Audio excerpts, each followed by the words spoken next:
Good morning. I trust that your weekend with God's people was a blessed time.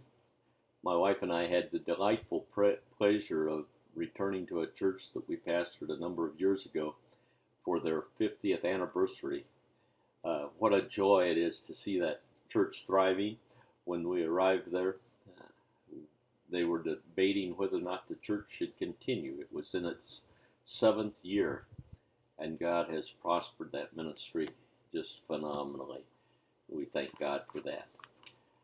Now, I want to remind you of three things. Number one, about the sermon, preaching the sermon. It's to be in a ministry setting.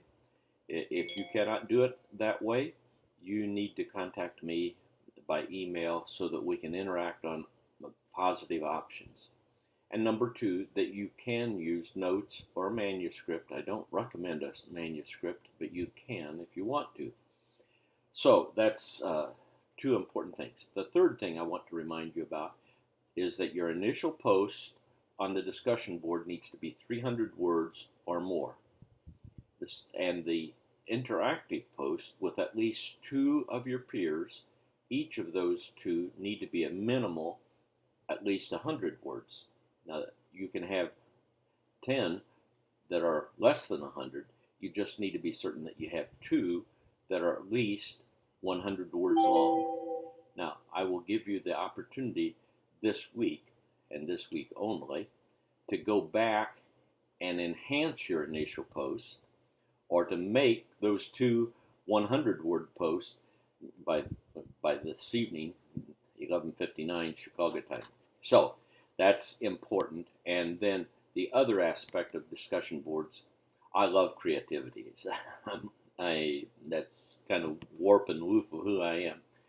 But it is so helpful for me if you would somehow put your name in the subject line.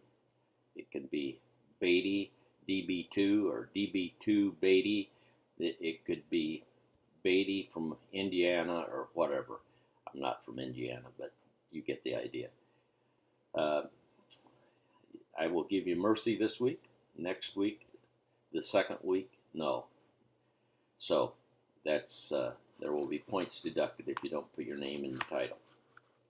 For this week, we are really in an exciting time. You can read the course objectives there at the top of week number 2, but the issue of how does this text fit into Luke's purposeful story development as he wrote this, and then to describe the emotional and intellectual impact of reading the Gospel of Luke in one setting. Let me comment upon that. The assignment allows you to listen to it. I find sometimes when I listen to a long passage like that, in between my mind wanders off. Oh, I need to call somebody, I need to email somebody, and I lose what's happening on the audio. So I encourage you to read the text. That's preferable, but not mandatory. And as you read it, just think through how you would have heard this the first time that you ever read it from the hand of Luke. And do it in one setting, no interruptions.